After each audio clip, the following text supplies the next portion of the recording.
warahmatullahi wabarakatuh. Halo Sobat Pancasila, selamat datang di Podat, Podcast Dadakan. Bersama saya Fitra Ayu Lestari sebagai host pada podcast kali ini. Di sini kita akan membahas dan mengobrol santai terkait topik pendungan hukum warga negara dalam negara hukum, yang pastinya dari perspektif hukum administrasi negara, di mana pemerintah sebagai salah satu unsur kelembagaan dalam negara hukum, yakni mempunyai tujuan utama, ialah menciptakan kesejahteraan atau welfare bagi warga negaranya. Namun di lain sisi, pemerintah sebagai manusia pastinya mempunyai potensi yang lebih besar untuk melakukan tindakan yang melawan hukum, tindakan yang sewenang-wenang, dan tindakan yang menyalahgunakan wewenang ataupun kekuasaannya. Sehingga inilah maksud dan tujuan atau eksistensi adanya instrumen pendungan hukum warga negara dalam negara hukum tersebut. Nah, baik, untuk mengulik lebih dalam terkait topik kita pada kali ini, saya ditemani oleh 4 narasumber yang akan membahas dan men-share pengetahuannya terkait topik kita pada kali ini, yakni ada Saudara Alif, ada Saudara Bugis, ada Saudara Miftahul Fauzan, dan ada Saudari Nurani. Nah, sebelum itu saya ingin bertanya, bagaimana nih kabarnya akhir-akhir ini? Alhamdulillah baik. Nah, alhamdulillah baik ya, meskipun musim penghujan tetapi tetap bersemangat untuk melakukan aktivitas. Luar biasa. Nah, tidak perlu lagi berlama-lama, langsung saja kita menyaksikan bersama-sama keseruan pembahasan topik kita pada kali ini. Nah, tentunya jika kita membahas terkait pelindungan hukum warga negara, di mana itu hukum dan warga negara itu sangat memiliki hubungan yang erat. Nah, rasanya tidak afdol jika kita belum mengetahui apa itu hukum negara hukum sebenarnya. Nah, langsung saja saya ke Saudara Arif. Apa sih itu negara hukum? Ya.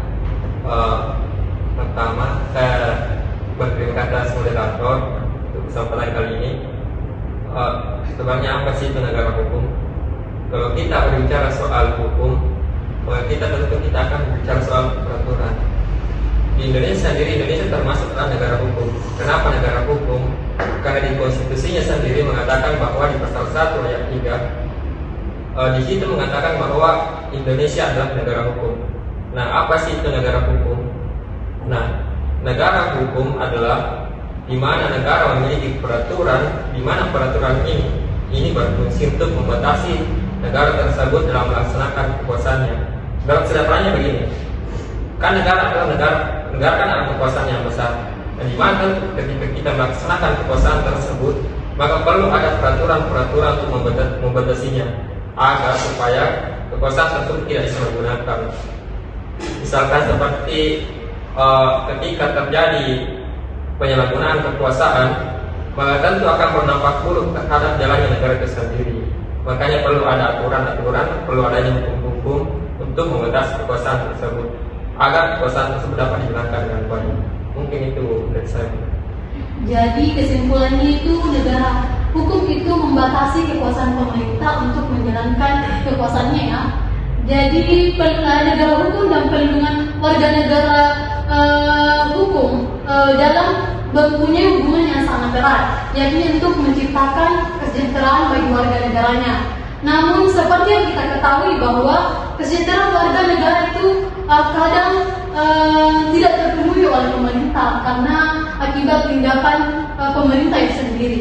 Nah, saya ke Saudari Nurani, apa saja sih faktor penyebab pemerintah sehingga lalai dalam menjalankan kewajiban utamanya, yakni menciptakan kesejahteraan atau welfare bagi warga negara dalam negara hukum itu? Baik, terima kasih.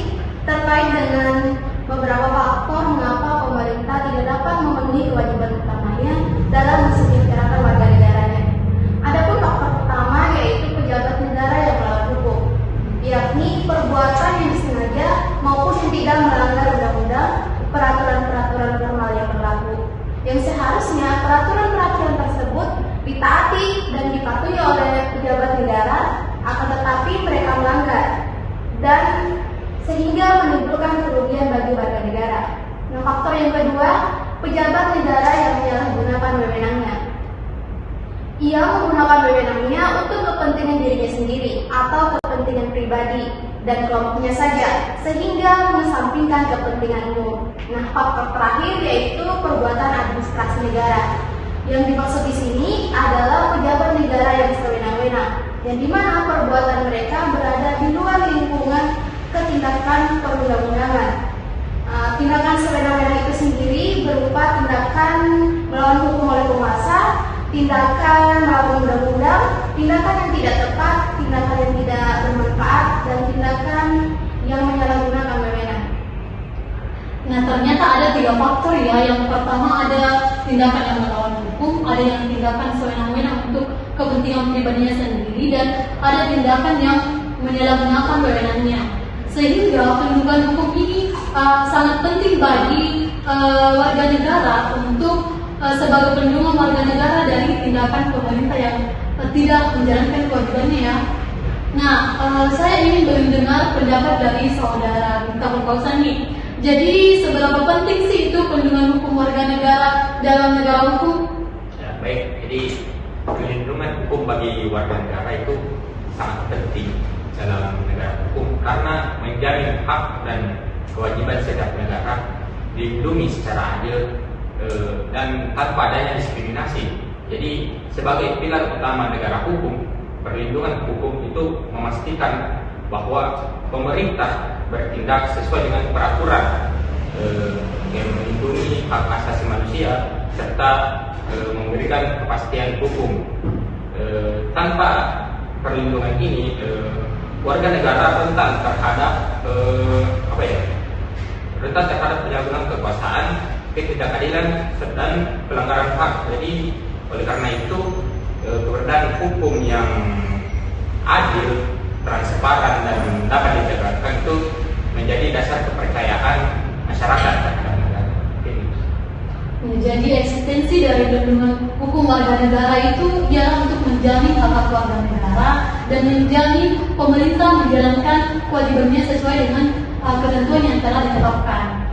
Nah, kemudian saya pernah baca salah satu subbab oleh buku hukum administrasi negara yang dituliskan oleh Bapak Dr. Herman SHM, yang ternyata ada perbedaan signifikan perlindungan hukum warga negara pada negara klasik dan negara modern saat ini. Nah, saya ke saudara Bugis nih, apa sih perbedaan antara keduanya ini? Saya rasa kalau kita membahas tentang gimana negara hukum klasik dan modern, di mana ada perbedaan yang signifikan di antara keduanya. Di mana negara klasik itu perbedaannya itu dia lebih absolut, sedangkan dibandingkan dengan yang modern itu dia sudah sistematis. Di mana di klasik ini yang kita lihat bahwa bahkan sistem dari HAM itu, sistem hak asasi manusia itu di klasik itu kurang sistematis.